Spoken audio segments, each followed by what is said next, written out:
Okay, back on the show today, the legend that is Ken Wilber, philosopher, integral theorist, writer. He's written many, many books, including one that I just finished with myself called Finding Radical Wholeness, about spirituality, tantra, all sorts of things in there.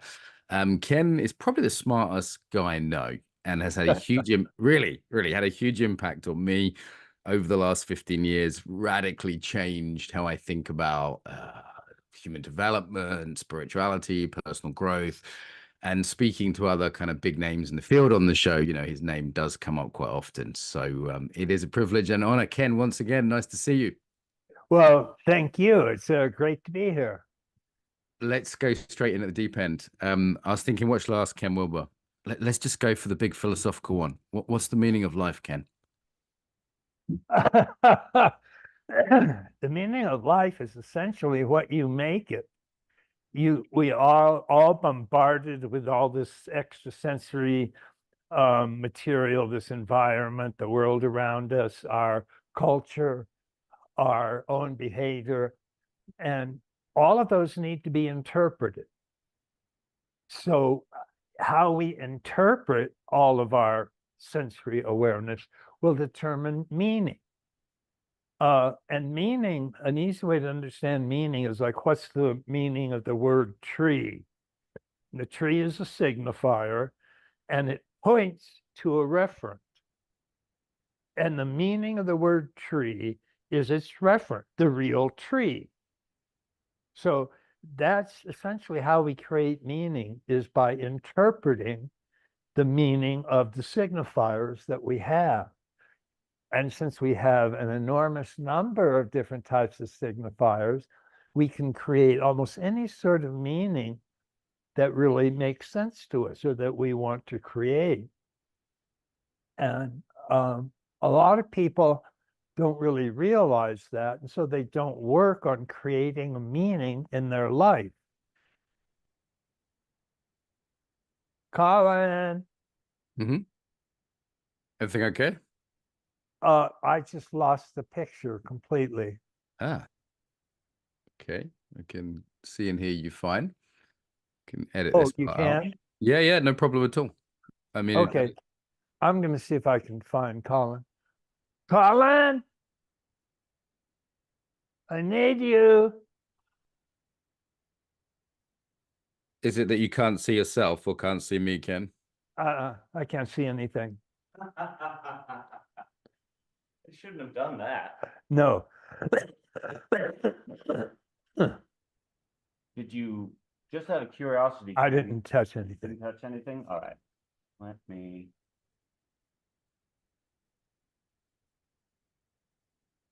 One second, Mark. This Yeah, no stress. logged him out. Okay, got you No, back. let me see if I can prevent that from happening again. It logged him out to the sign-in screen. Bit strange. I've never seen that. He didn't press the anything. It was mid-flow and then popped out.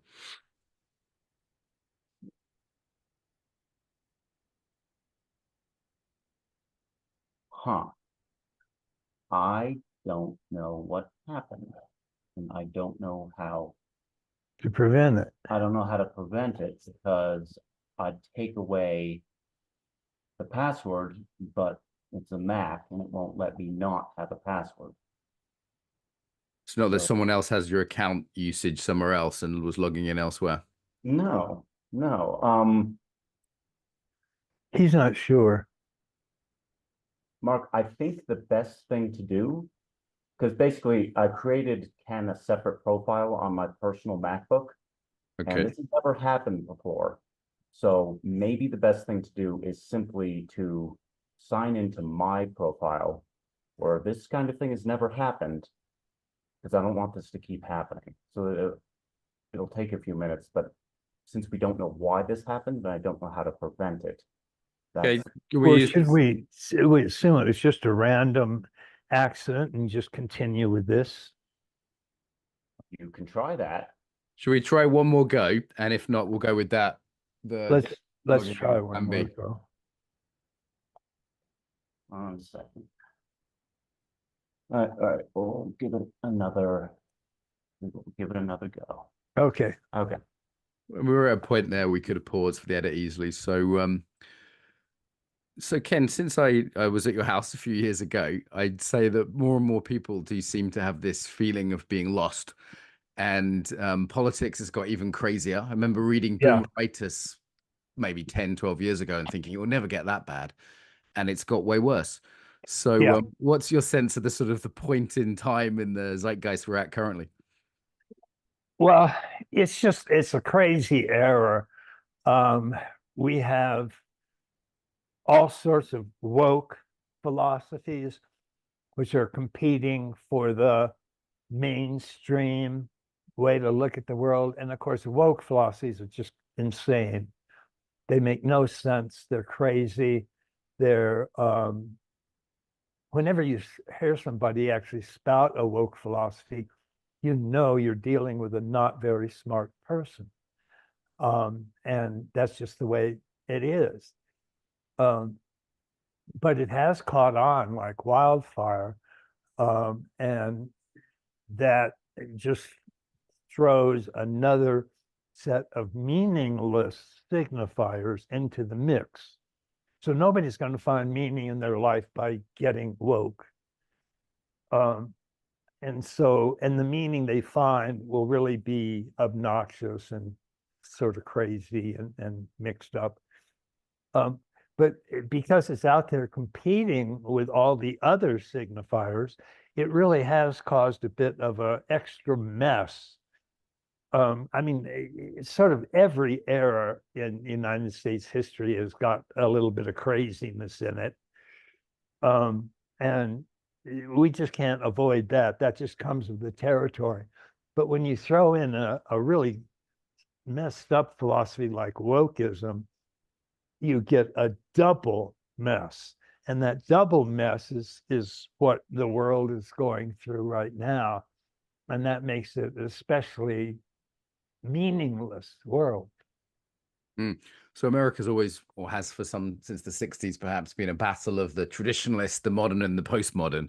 And now you've got this kind of weird, really amber level, but or even lower dressing as postmodern, and all these sort of huge culture wars between these groups.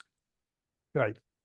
And the culture wars are basically one of the main versions of culture wars. Well, I suppose we have the right and we have the left, and then we have the extreme left or wokeism.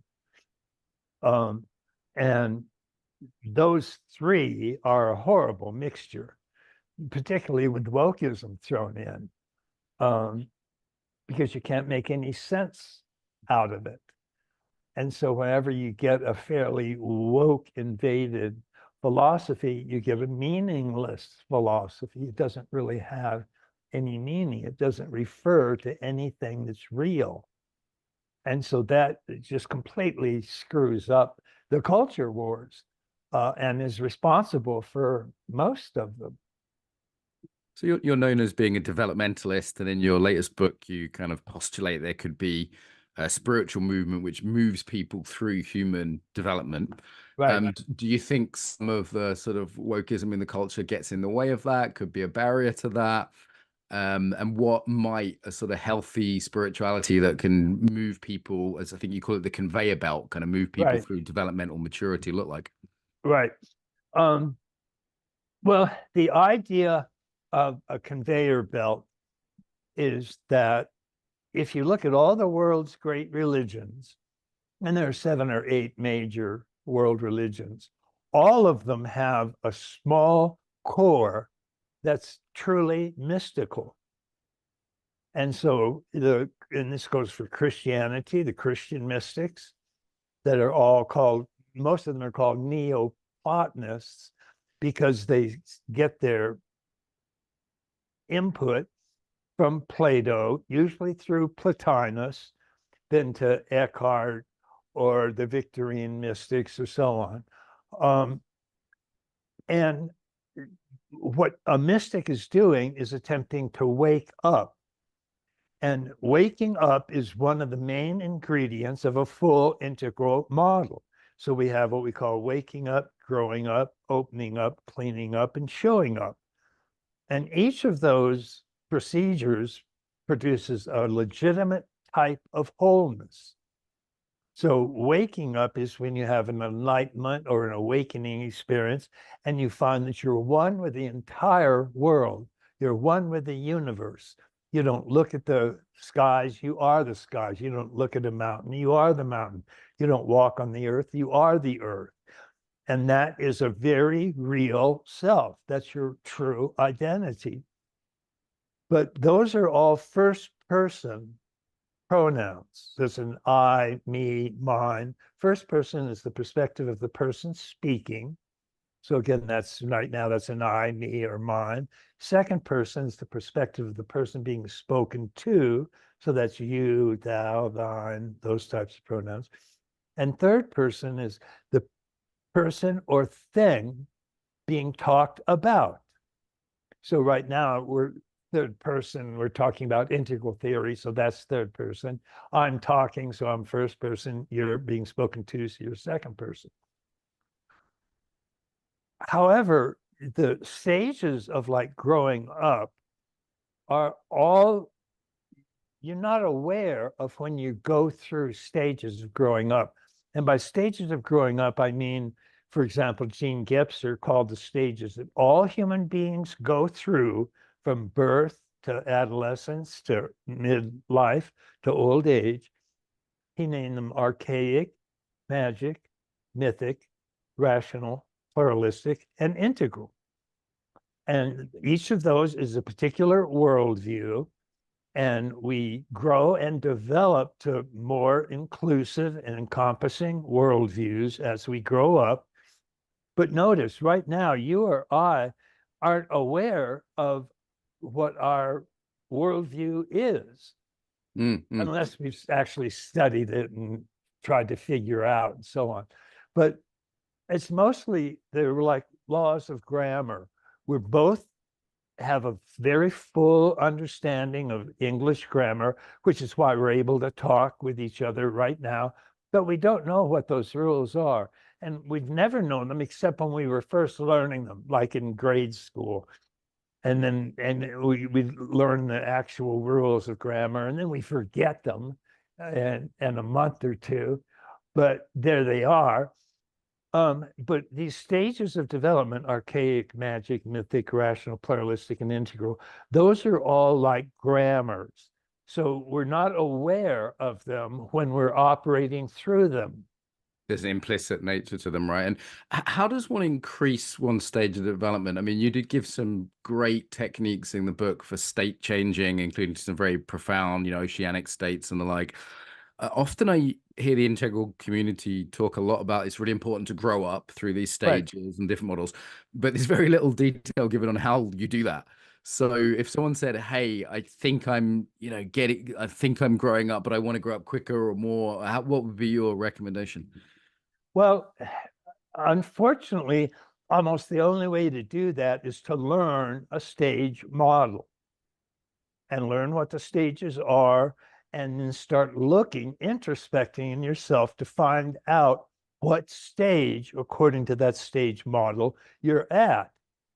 Now, I'll say that there are about a dozen, maybe even 24 stage models. And they all go through similar levels of development. They all go through some version of archaic to magic to mythic to rational to pluralistic to integral. But the developer of these models were each tending to approach a different multiple intelligence. And a multiple intelligence is another important part of an integral framework. But we don't just, the point is everybody has a multitude of intelligences. We don't just have cognitive intelligence, which is what we normally think when we're thinking. We use a cognitive intelligence. We have an emotional intelligence, a moral intelligence, an aesthetic or beauty intelligence, a spiritual intelligence, a spatial intelligence, and so on. And most of the early pioneers in developmental studies ended up studying a particular intelligence. just because they were trying to measure growth and development. So they had to pick on something real. And they each, I mean, Piaget famously focused on cognitive intelligence. Kohlberg focused on moral intelligence. Lovinger focused on ego intelligence. And Keegan focused on consciousness development, and so on.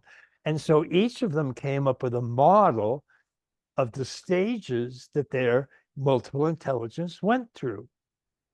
And so while they would each come up with a different name for archaic, magic, mythic, rational, pluralistic, and integral. And so you pick one, whatever developmentalist you like, and use that as your measuring stick. And so if you choose Piaget's cognitive stages, you'll learn there's sensory motor intelligence, pre-operational intelligence, concrete operational intelligence, formal operational intelligence, and systemic intelligence. And so you're probably, if you're an adult, you're at one of the upper 2 or 3 stages of development, and you want to grow. So you'll learn what stage you're at. You'll learn what the next higher stage is, and you'll start thinking in terms of that higher stage.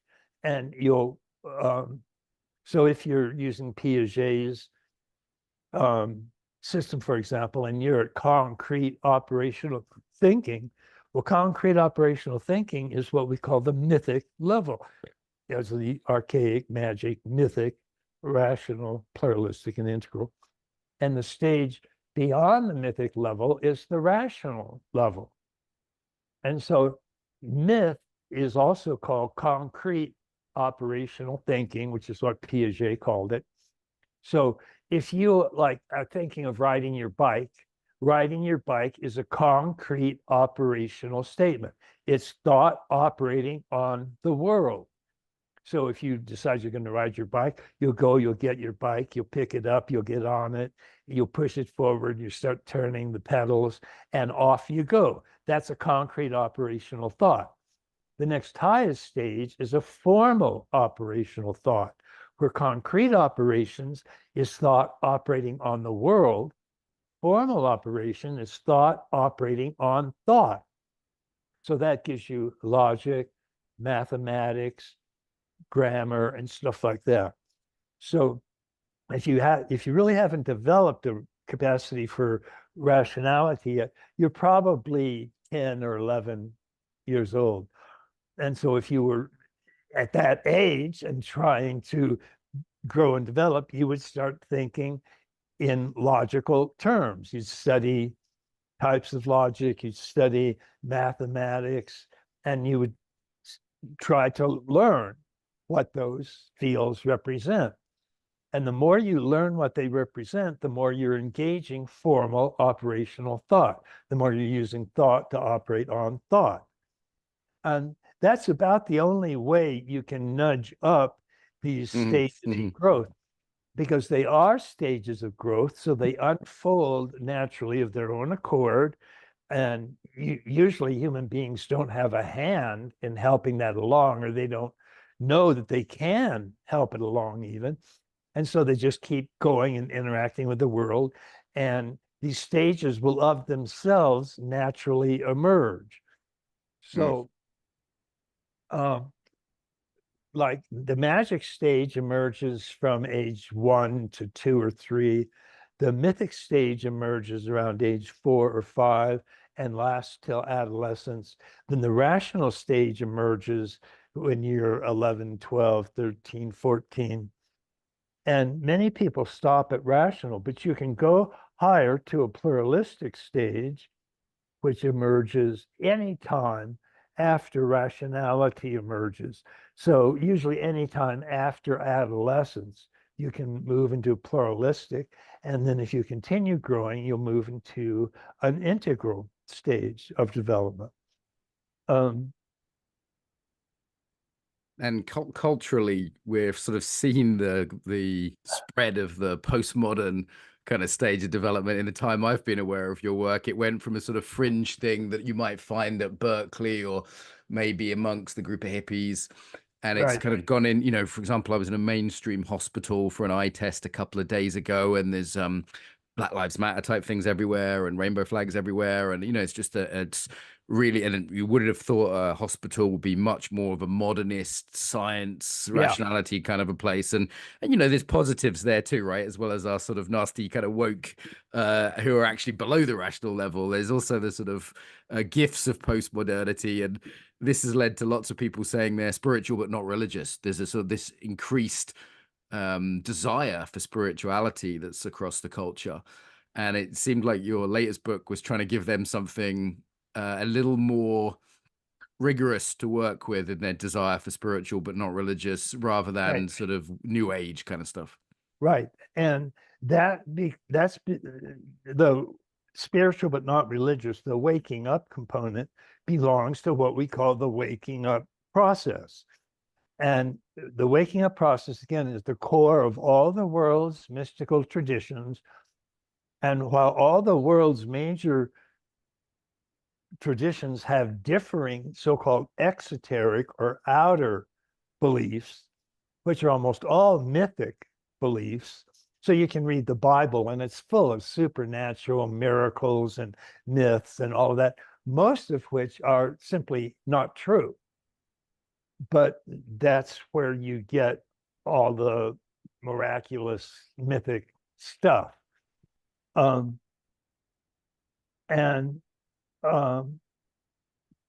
what I try to do is point out, well, let's look at the mystical core of all of these religions. And they're all similar. And I mentioned the Neoplatonic version, which usually Plato used a very famous metaphor, which is that human beings are trapped in a cave and they're chained so they're looking against the back of the cave.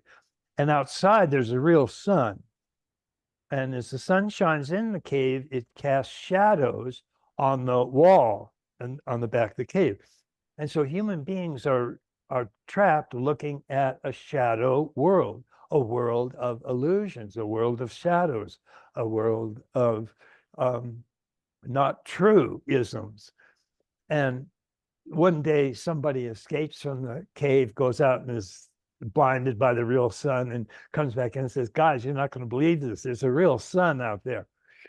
And the Christian mystics would use that because typically all mystics maintain that most human beings are born in an illusory world, a world of Maya, of illusion, of shadows on the back of the cave.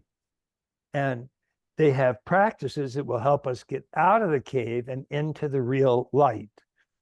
And seeing the real light is called enlightenment or awakening. And I just call it waking up.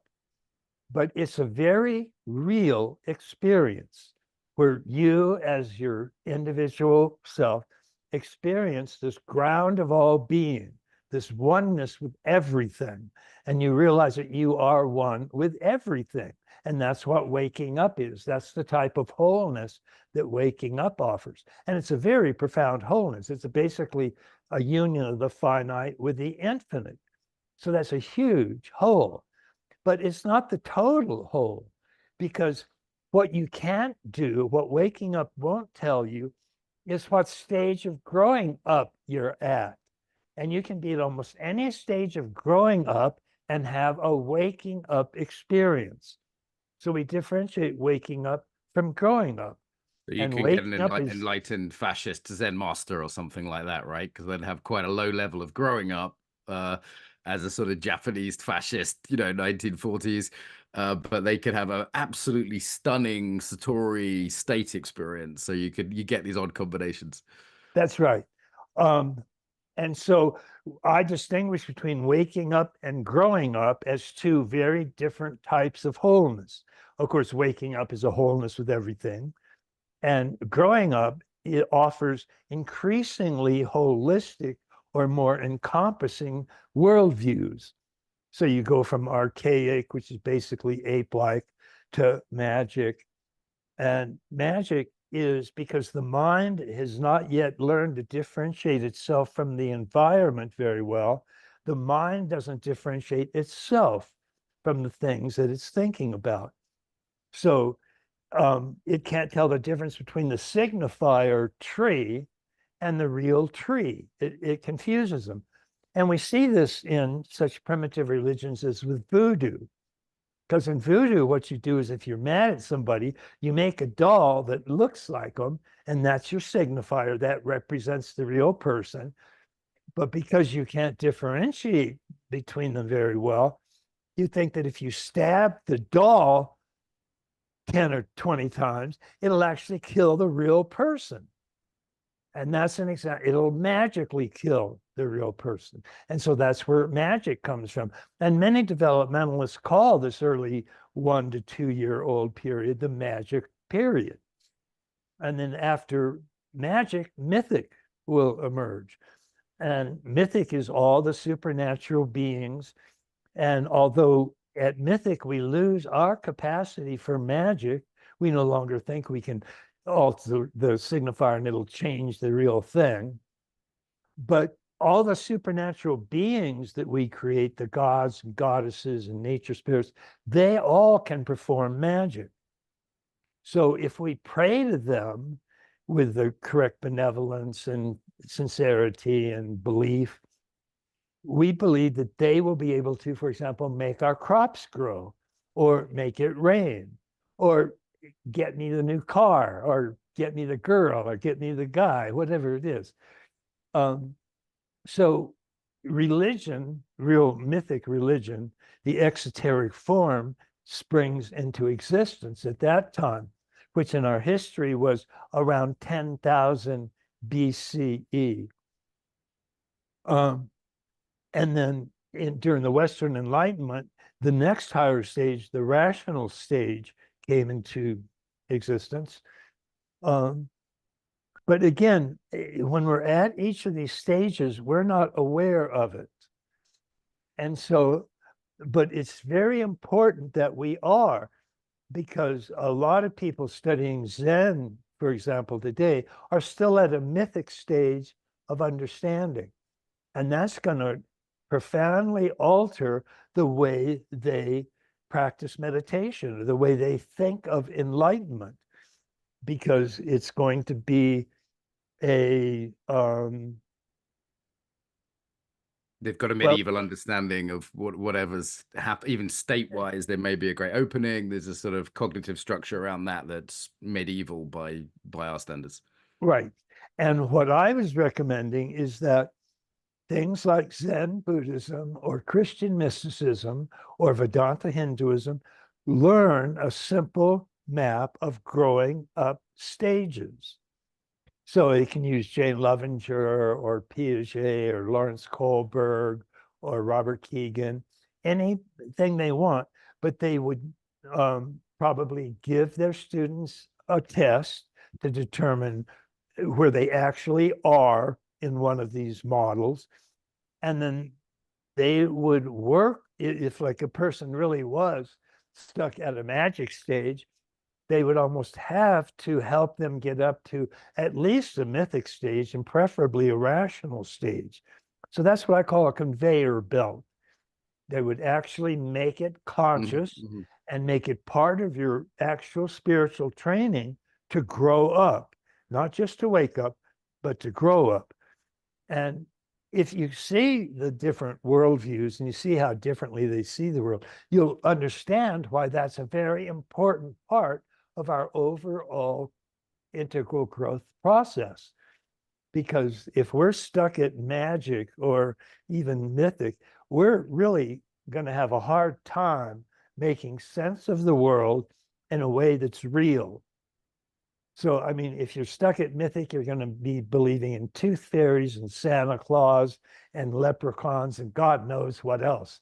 And that's not good, because it's not a true reality. It seems like 10 years ago, everyone was spiritual but not religious. But what I've noticed in the last 2 or 3 years, I think as the world's got more chaotic, unpredictable, maybe dangerous feeling, is there's this strong draw back to Orthodox religion. And it seems to me that it's a kind of a strange mix. There's some people are coming at it from an integral perspective of like, hey, maybe I can re-embrace my Catholicism, you know, the religion of my childhood, for example, but, you know, but from an integral point of view, or I'm not taking all the stories literally, and I'm understanding the stories as metaphorical, and I'm interested in the sort of mystical core that's there. And other people maybe are just looking for certainty in a scary world. What do you, and there's been various kind of conversions that are quite famous, like Russell Brand, for example, in the UK, is a British celebrity who you never would have predicted 5 years ago would have become a Christian, sort of drug addict, sect addict, wild man. And then he went into the sort of spiritual, conspiratorial kind of side of things.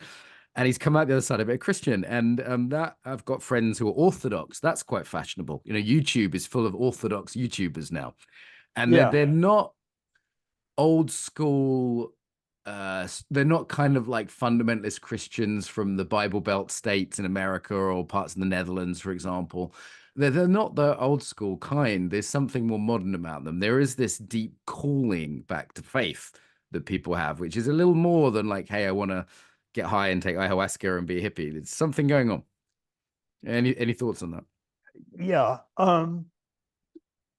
It's part of this vacuum of meaning that the postmodern world has been thrown into, because people like Grant want some sort of meaning.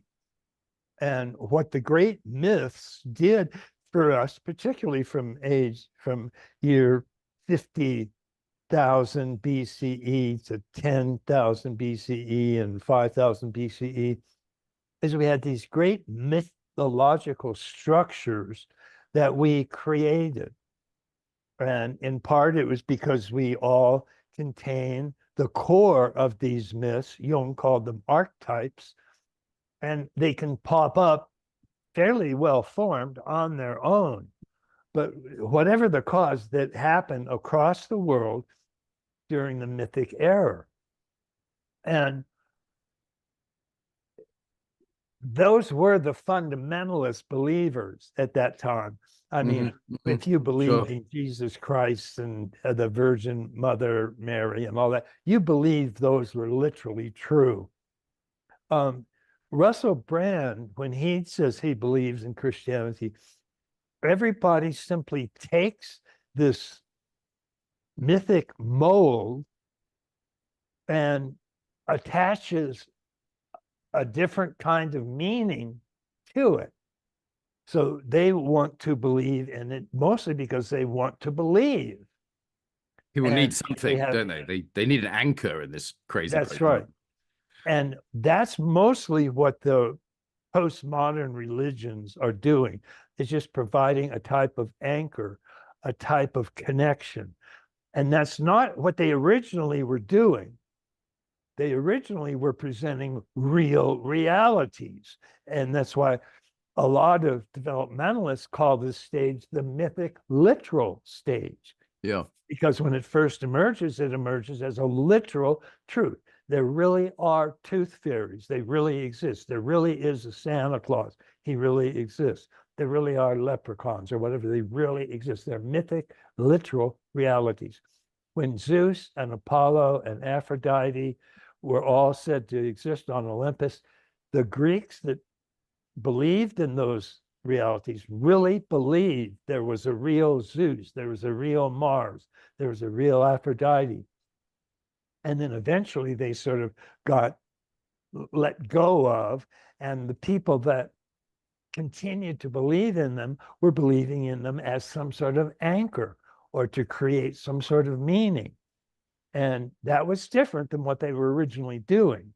Now, it sounds like you might disagree with Jordan Peterson on this one. Jordan Peterson, huge cultural figure. In some ways, he became in the culture what I thought you might become 15 years ago in terms of like level of exposure and impact on spirituality. Right. What do you think of Jordan Peterson?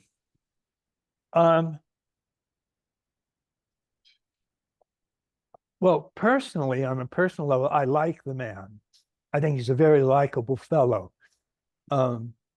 And he just went through that terrible health crisis, which damn near killed him, and ended up going to Russia for treatment. I mean, it was just Serbia. It was Serbia, but yeah. Yeah. And I really felt with him and went through the whole thing. I like what he says, and his basic philosophy is in three parts, which is life as normally lived is suffering. The antidote to suffering is meaning. The road to meaning is responsibility. And that's what he actually teaches. I don't disagree with that, but I don't find it that comprehensive. He's aware of developmental studies, but he doesn't really take them into account.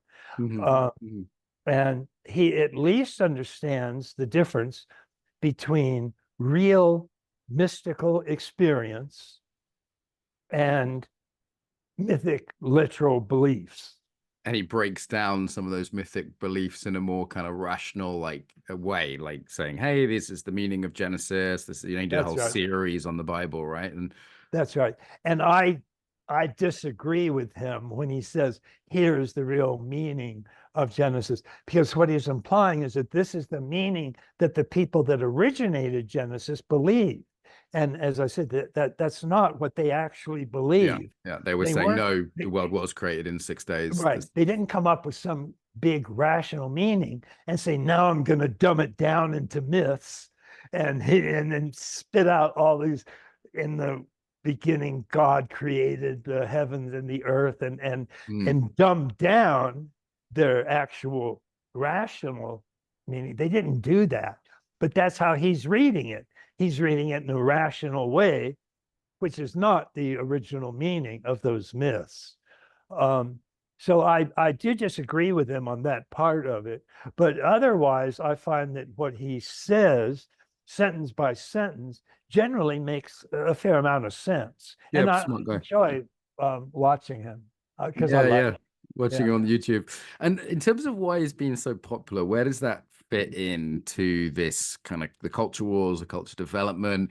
Is it that he was being rational about things that other people weren't being rational about? Is it that we sort of lacked a good conservative intellectual in the public space? You know, we have Douglas Murray in the UK, and there's Peterson, and there's one philosopher I used to like who sadly passed away from the UK, but there just wasn't that many kind of conservative intellectuals. And I think in your model of quadrants, left and right both have explanatory power, and they explain different parts of reality. So, you know, the right will say, hey, take responsibility, as you say, and the left will say, hey, there's structures and systems to take into account.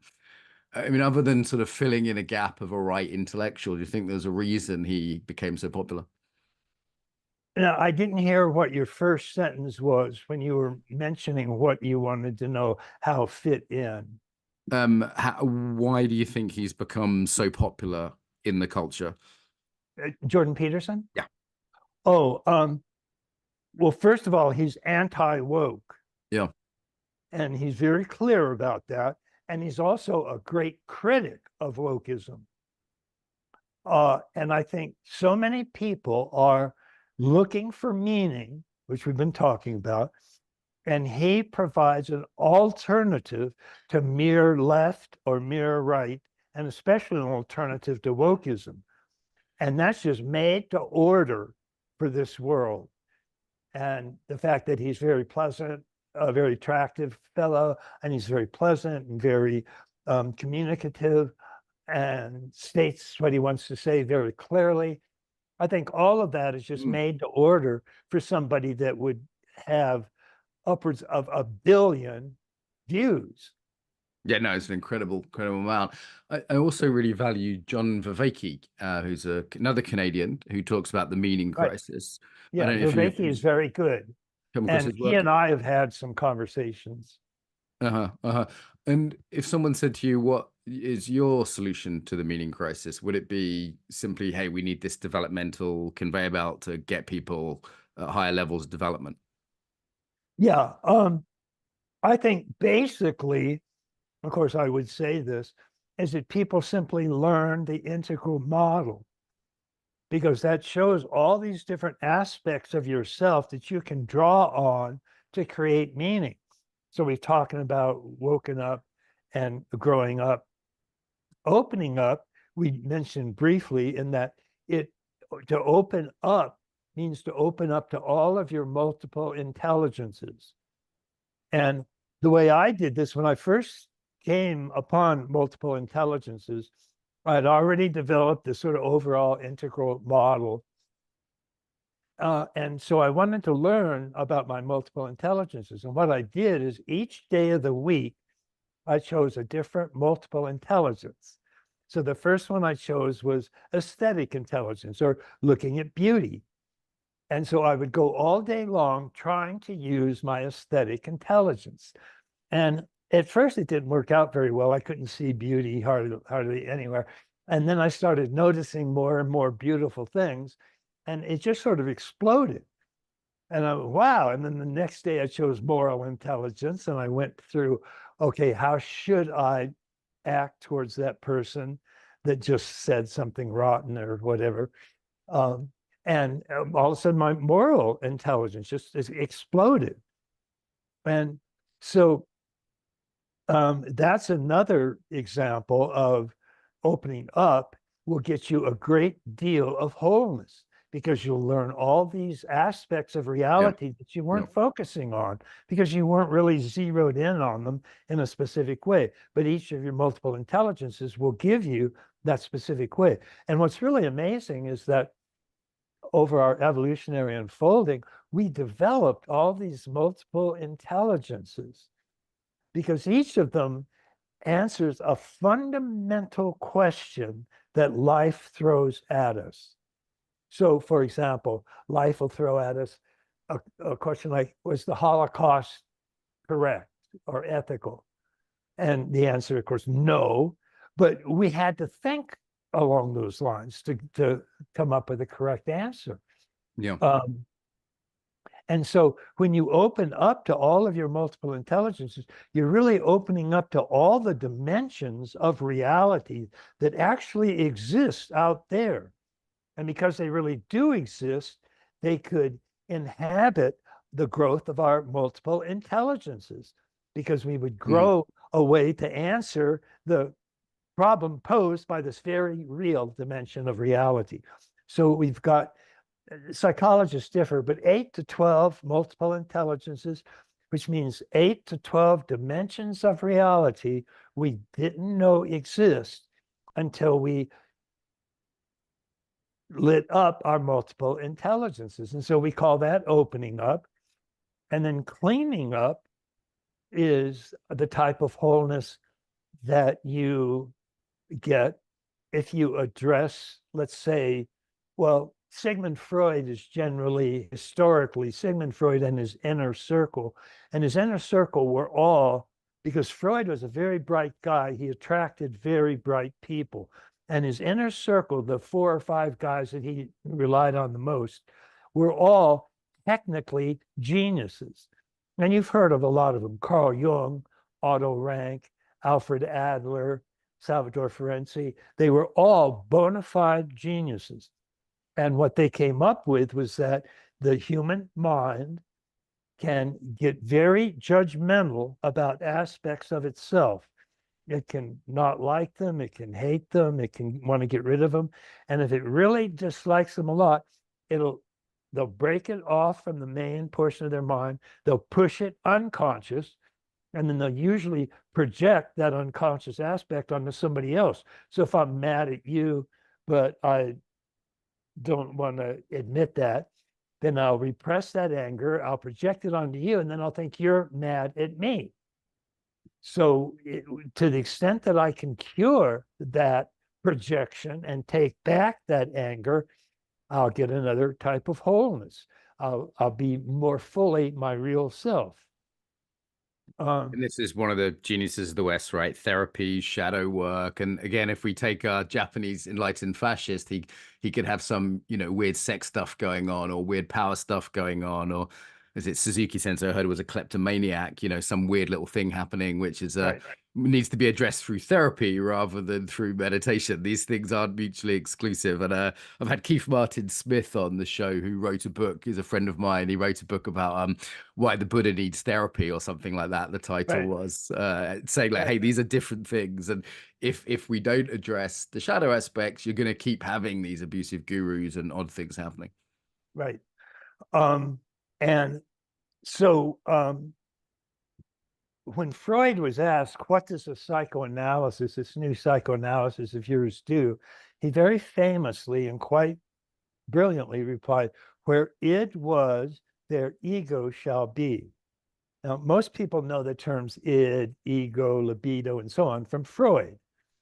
And the id was all your unconscious primitive instincts and repressed material. And the ego was yourself. But what most people don't know is that Freud himself never used the term id or ego. He used the actual German pronouns, the it and the self, the I.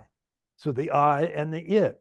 So what he really said was, where it was, there I shall become. And what he was referring to is that he and his inner circle found that whenever anybody represses some material, they generally turn it into an it, a third person it. So they'll say, oh, the anxiety, it's stronger than I am, or the obsession, I can't overcome it, or the depression is killing me, or so on. And so what Freud meant by where it was, there I shall become, is he wanted you to reintegrate the it and make it part of the I. And the person who was really a genius at this was another student of Freud named Fritz Perls. And a fair number of people know the name Fritz Perls because he was a superstar of Esalen Institute. And Esalen Institute, which most people have heard of, was the first growth center created in the United States. It was created by Mike Murphy, who happens to be a very good friend of mine. On land he was left by his family on the coast of Big Sur, California. And it's an absolutely drop-dead gorgeous piece of land. And when Murphy got it, there were a couple of buildings on it, and he just turned all of that into a growth center. So he had people teaching meditation, teaching yoga, teaching psychotherapy. And Fritz Perls had invented a psychotherapy called Gestalt therapy. Gestalt just means wholeness. And he would give workshops there, which were very highly attended. And so the way he would follow this, where it was, their ego shall be, where it was, their I shall become, is he would say, okay, who wants to work? Come on up, sit down. He'd sit them in a chair, and he put an empty chair in front of them. And he'd say, okay, what's your problem? And they'd say, well, I've got this anxiety. It's killing me. And I say, okay, I want you to take that anxiety and put it in this empty chair and talk to it. And the person would go, well, what do I say? And they say, well, ask it anything. They say, why are you doing this to me? Why are you hurting me so much? And they say, okay, why are you hurting me so much? And Perls would say, okay, now sit in the empty chair and you become the anxiety and answer why you're doing this to you. And so the person say, okay, get in the chair, I'm the anxiety. I'm doing it to you because you're stupid, because you're an idiot, because everything you do is wrong, and just spill out all sorts of answers. And then he say, okay, now assume that you're yourself and answer what you just said.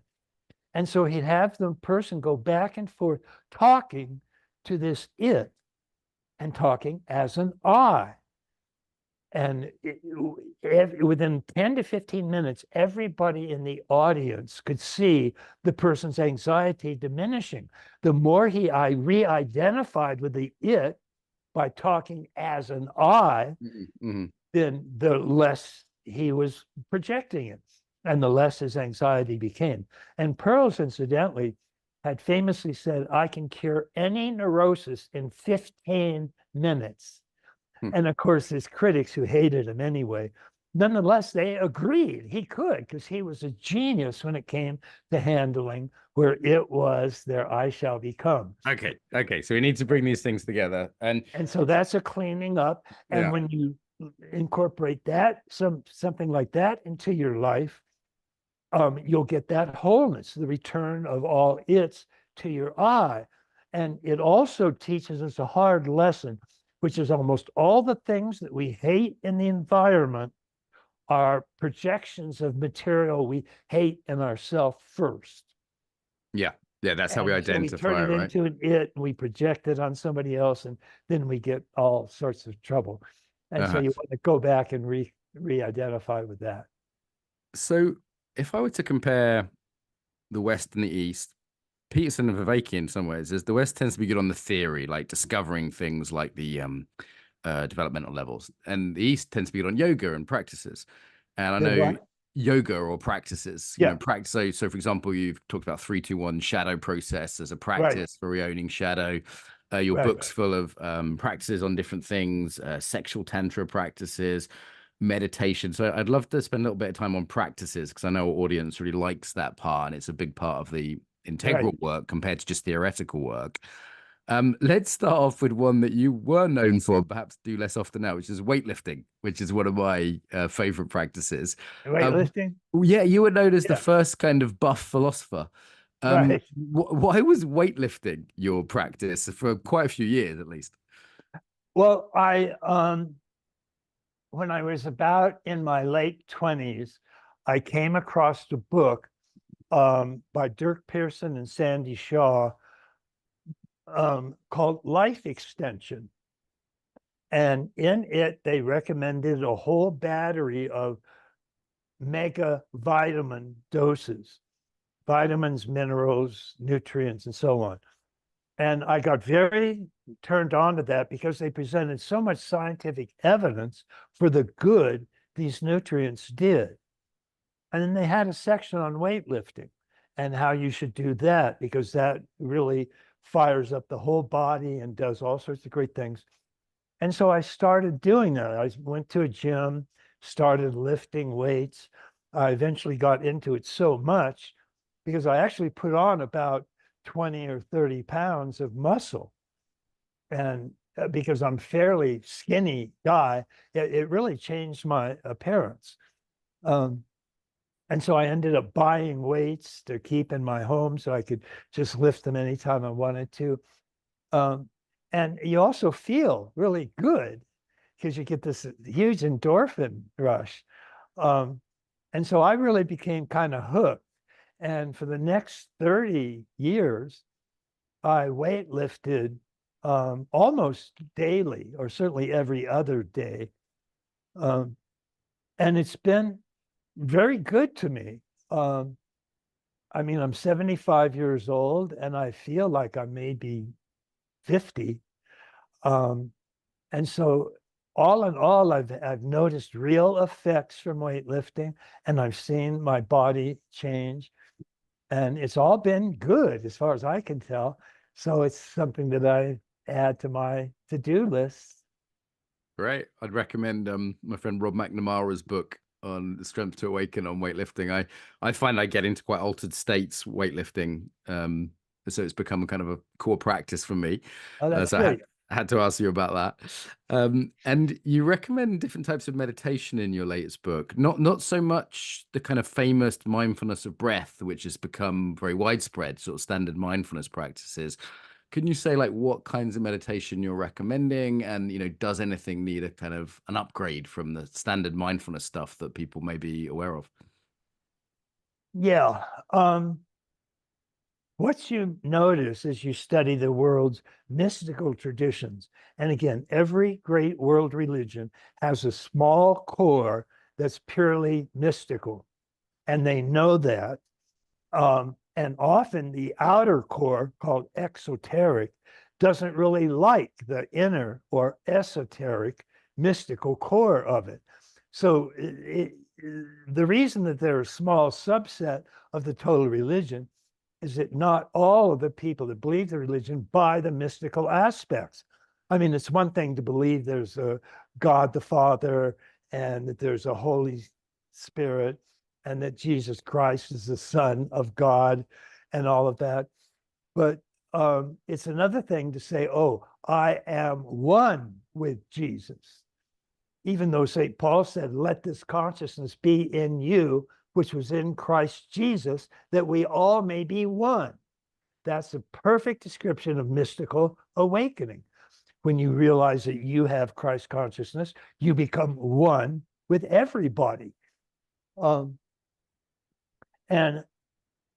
that core is a very important part of meditation, because what you're trying to do when you meditate, well, as you study all of the meditative traditions, you'll find that they do sort of rank themselves in terms of the strongest and the best practices and those that are less strong and less good. But they're all mystical. They all have the same desired goal, which is an awakening experience. Zen calls it a satori. And satori was a big word for me when I first learned it. I was in my late teens when I had a spontaneous satori, and that led me to study the world's mystical traditions. And particularly, I recognized that Zen Buddhism was one of the best and strongest forms of meditation, because all Zen was after was a satori. It didn't want anything except to enlighten you, to get you an awakening experience. And they developed all of their practices, from koans to shikantaza, were devoted to getting you to wake up, to realize you're in a wall of shadows, and to go out to the real sun, discover your real self and your unity with the cosmos. And that was fantastic. So what I found in terms of the really strongest approaches was Zen Buddhism was certainly one. And then what they call Dzogchen in Tibetan Buddhism was also another very powerful approach. And Dzogchen had essentially the same types of meditation that Zen had. So one of its most common forms is what Zen calls shikantaza. And shikantaza is, in a sense, it's similar to mindfulness, but you just sit and you let your mind go blank, and you let your mind think whatever it wants to think, and you just watch it. You witness it. And as you do that, you'll very eventually start to realize that you're one with everything you're looking at. And I can get that across by using a metaphor that a man named Douglas Harding came up with. And he's a member of the London Buddhist Association. And he wrote a book called On Having No Head. And it's sort of meant to be humorous, but it's also very real. And he says, notice that you can see every part of your body. You can see your feet, your toes, your legs, your thighs, your stomach, your arms, your hands, your fingers. But there's one part of your body you can't see at all, and that's your head. And as you'll start to try to see your head now, all you'll see are two sort of fleshy blobs poking out in the side, but you can't see your head at all. I mean, you can get a mirror and hold it out, but that's not your head, that's a reflection. And it's not sitting where your head is, it's sitting a couple of feet out in front of you where you're holding the mirror. I can see your face and you can see mine, but I can't see mine and you can't see yours. But then Douglas Harding says, but notice, focus on the spot that you call your head, where you think your head is, that is right behind your eyes. And just look at what is actually there. And what's there, where you thought your head was, is the entire world you're looking at. But it's not out there, it's actually sitting right where you thought your head was. And so as you're looking at the computer screen, if you notice it, the computer screen is actually on this side of your face. And there's no distance between you and the screen. It's sitting right where you thought your head was. And that's an example of non-dual awareness. And obviously it's happening all the time, whether you're aware of it or not. But this is why you can't gain enlightenment, because you're already enlightened. You're already one with everything you're looking at, because everything you're looking at is actually appearing right where you thought your head was. And there's no separation or no distance between them. And so you can realize that you're one with the entire universe you're aware of, because it's all arising right where you thought your head was. So you're recommending these non-dual practices, pure awareness practices, not just the kind of mindfulness of breath or body practices. Right. And also in the book, I was surprised. I think I haven't seen it in one of your other books before. Is sexual tantra is in there as a practice, right? I decided I would do that because Dzogchen is part of Tibetan Buddhism, and Tibetan Buddhism is known as Vajrayana or Tantric Buddhism. And Tantra essentially means sexual practices. And that includes things like Kundalini energy going up your spine and your body's own subtle energies that it's producing. And Tantra works with those. And it works with those by often using actual sexual intercourse as a means of awakening that sexual energy. And so the sexual energy in everybody is seated at the base of your spine. It's coiled like a serpent, called Kundalini energy. And you can uncoil it and move it up your spine through the 7 chakras and to the top of your head. And when it gets to the top of your head, it explodes into your brain and then goes out the top of your head to infinity. And you become one with infinity when that happens. And so because I was using a Dzogchen meditation technique, I decided I'd go ahead and expand out to some of their other practices. And sex is sex, so I thought it would have some sort of interest for people. And so I included a couple of chapters on Tantra. Yeah, great. I was happy to see it. I thought, well, that'll get people interested and, beyond the theory. As we move into the sort of last 15 or 20 minutes here, Ken, a bit of a retrospective, like in terms of your career, 2 questions. What are you most proud of? And what did you get wrong? What did you say in your career that you thought, I wouldn't say that for sure now? So what are you most proud of, and what have you gotten wrong in your career? Yeah, I noticed I knocked a tooth out here, if you've been wondering. I just mentioned that. Mostly, I was very surprised because when Shambhala Random House decided they would bring out my collected works, this was sort of unheard of, because mostly you don't get your collected works published until you die. And I thought, well, I wonder if they know something I don't. Nah. But I had to go back and read everything that I had written. Oh, wow. And by that time, I had written about 20, 25 books. I've written about 35 books now. And as I read everything, I was shocked that I didn't disagree with most of the things that I included. And so I had to do very little correcting of what I had already written, even back to my first book. And my first book didn't deal with quadrants. It didn't deal with lines that much. It just dealt with basic levels of development.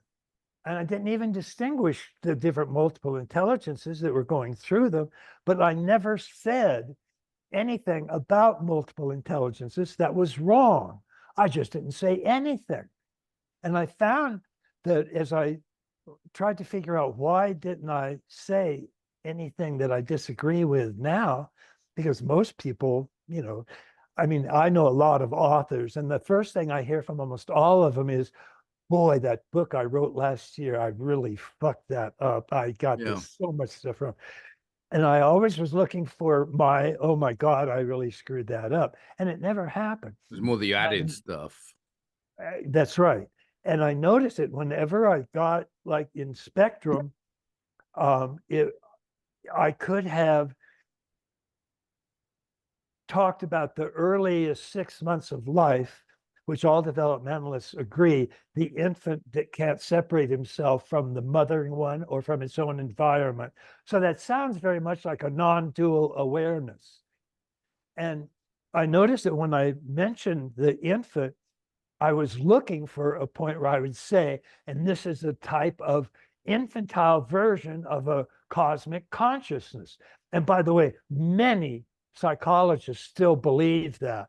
They're called retro-romantics and the romantic vision is that we all started out in this holistic paradise and we screwed it up, usually by introducing the ego or rationality or something like that. And that caused us to be split apart from our environment and from our real selves. And we had to go back and recapture that unity. That's all incorrect because it doesn't take into account the actual developmental stages that we all go through. But yes, so what I would find is that as I would run into each area that I thought I would get wrong, I would just very skillfully steer around saying anything about it. And I managed to do that in talking about infantile states. I talked about the part of infantile states that really were infantile, but I never actually made the statement that this is an infantile version of a cosmic consciousness. And then as I got more into development, like the next book I wrote after Spectrum of Consciousness, well, was a popular version of it called No Boundary. But then the next real book I wrote was called The Atman Project. And that was a very close look at all the stages of development we went through. And in that presentation, I could see the early stages, but they were all stages I call pre-rational. And then we went through the rational stages, and then we went to the trans-rational stages. And they were nothing like the pre-rational stages. And I actually called confusing the two the pre-trans fallacy. And that's what almost every romantic does, is they commit a pre-trans fallacy. And they confuse pre-verbal with trans-verbal. They confuse pre-rational with trans-rational. And it's just a mess. But I didn't do that. And so when I would write Atman Project, I would comment, I talked about the pre-trans fallacy and said, here's what you don't want to do. When this trans-rational stage starts to emerge, you do not want to see it as a throwback to the infantile stage, because it's not. The infantile stage is just a oneness with matter. But to use the Christian chain of being, you have matter, body, mind, soul, and spirit. And the trans-rational begins with the soul. And the pre-rational is the body and matter. And the soul is not at all similar to the body or matter. And so don't confuse those, even though they look similar at a first glance. So in terms of getting stuff wrong, I have somehow been blessed with a little red light that goes off and says, steer around this one, and I steer around it. And then later I added quadrants and lines and differentiated between states of consciousness. When you have a waking up experience, that's a first person state of consciousness. And growing up, which is a third person structure of consciousness. And so I would make all these distinctions and add them in, and all of them turned out to be right. And so I've been very lucky.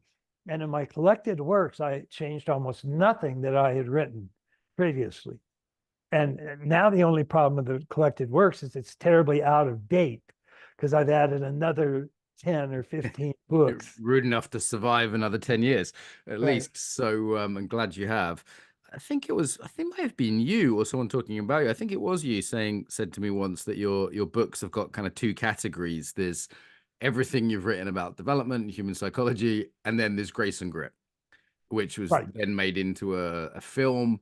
When I ask people about your work, if they're guys, they tend to sort of geek out on everything we've talked about. And if they're women, not always, but maybe 8 or 9 times out of 10, they say, oh, Grace and Grit, this romantic, tragic, beautiful book that I think's been made into a film since, actually, in the last few years. Yeah, and it was a good film. It They was, did a yeah. I good haven't seen job. the film. I'll catch that. So where are you at with that as you sort of look at this retrospective?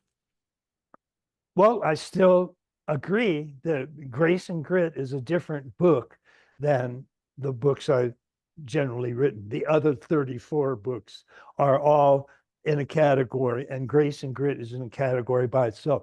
Grace and Grit, I wrote it because I promised my wife, Treya, that I would write it. And we met, and it was kind of funny because I was living with Francis Fawn and Roger Walsh at their home in Tiburon. And some people will know their names. They're fairly prolific We had writers. Roger on the show. Yeah. Yeah, they've written several books. And I was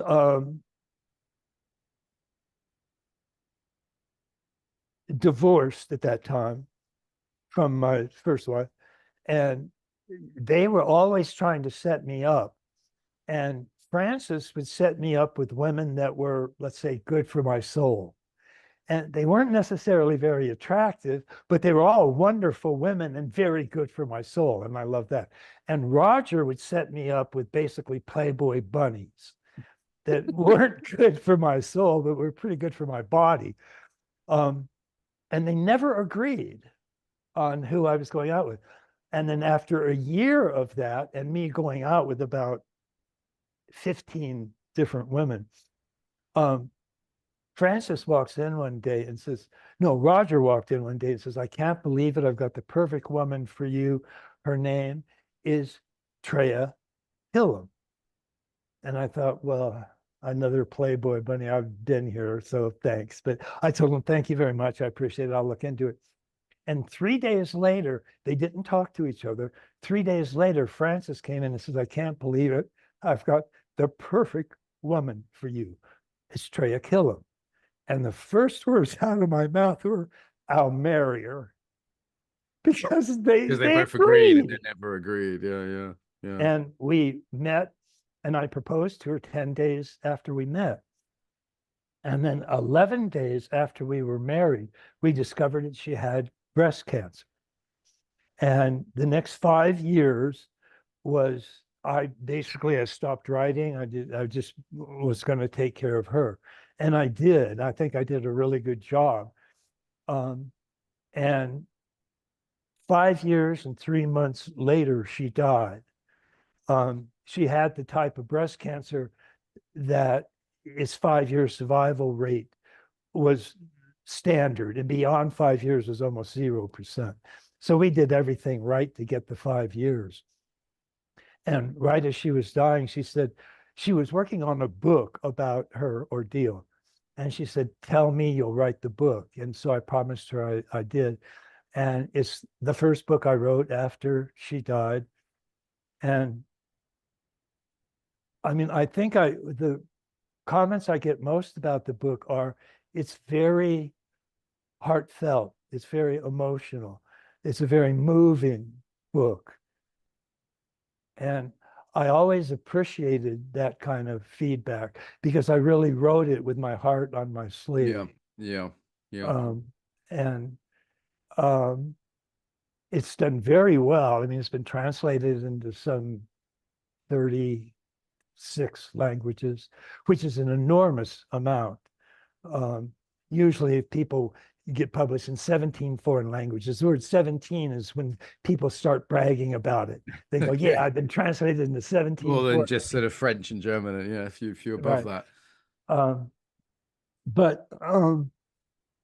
So that's just the story of from when I was introduced to her, and I told the Francis and Roger story, and then we got married, and then we fairly quickly discovered she had breast cancer. We were getting ready to go on our honeymoon to Hawaii, and we said, well, let's just, as a sort of pro forma, let's get a quick checkup.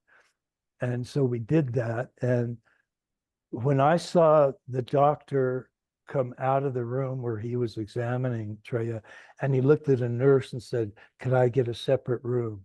I knew immediately she had something very serious. And so we all went in the room, and he said, I'm sorry to say you do have breast cancer. And it was a very aggressive type. So he said average life expectancy is 5 years. And so that's the book just talks about that. And then because I sort of have to think these things, it'll have every now and then it'll have a chapter on my work Yeah. and what I'm doing. And that'll come up with the spectrum of consciousness and these developmental stages and all that. So I'm getting in there somehow, but most of the book is just about our relationship, how it went, how it was an extraordinary relationship. And if you've read the book, I think you'll agree. I mean, we got along absolutely famously. And it was just a stunning interactive occasion and very romantic. And she was gorgeous. I mean, Treya was just drop dead Texas beauty. And it takes it on up to when I died, and then the month what I did after she died. And it was snapped up immediately for a movie. And some big movie houses bid on it. And I was more than happy to help with the movie. Although I didn't want to get too into it because I would influence it too much. But it came out and it's done extremely well. So that's made me, I'm proudest of that book. Odd as I've got 34 other books, but they don't measure up to what Grace and Grit meant for me. Although there are particular books of that group that I really like. And by the way, I think the best book I've written is the recent one that you read, Finding Wholeness. It's Finding accessible as Radical well. Wholeness. I've recommended it to a couple of people. I said, oh, I think you'll be able to understand this, because it's deeper than some of the sort of smaller introductions to your work, but still pretty accessible, readable. Right. And it's got a bunch of practices in too. So Right. I found it quite easy to say, I'll try this as a starting point. Right. That's people. great. That's great. Yeah. Okay, well, we've got to wrap up fairly soon. Thank you for sharing the personal stuff there as well. People often ask me what you're like, because I've interviewed you a few times and been to your house once and hang out a little bit. And I always say, well, he's smart, which you'd expect, but much more heartfelt than people might think. So that part's not always obvious. So Right. I'm glad we've included some of that. Right. Last one then. What's your prediction for the election? American Civil War, collapse into barbarism, Mad Max. What happens in November, Ken? Let's hear your take on that before we finish. Well, I know there are an enormous number of problems with Donald Trump, and but I just find there to be more problems with Kamala. I mean, frankly, she's not very smart, and that's the most common criticism I hear leveled at her, is she's dumb. But I wouldn't put it quite that strongly, but she's not terribly bright. And that's why she has given no press interviews for 40 days, not even a news conference, because if she has to talk without some sort of teleprompter, she's a mess. It just goes way off course, and it's just all over the place. She can't string two sentences together intelligently. So I've got to think that Donald Trump is going to squeeze it out. Although she does have the media on her side. Why? I don't know. But she's very clearly, the press has made her out into this new avatar of joy. Yeah, they've sort of deified her in a weird way. I don't quite get it.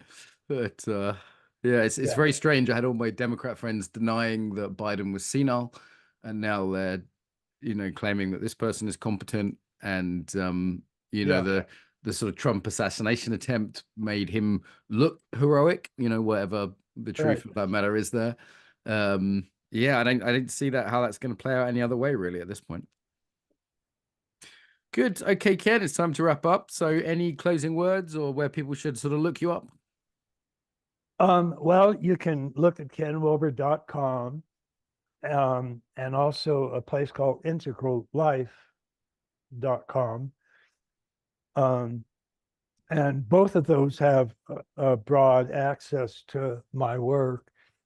And on Integral Life, we carry live dialogues of me and several people, and usually people that have written books themselves, and we discuss them back and forth. So people might enjoy those. And that's it. And what I'd like to say to you is thank you very much for this time. I appreciate it. I've enjoyed talking with you enormously. Okay, it's always a pleasure. Thank you so much for your time.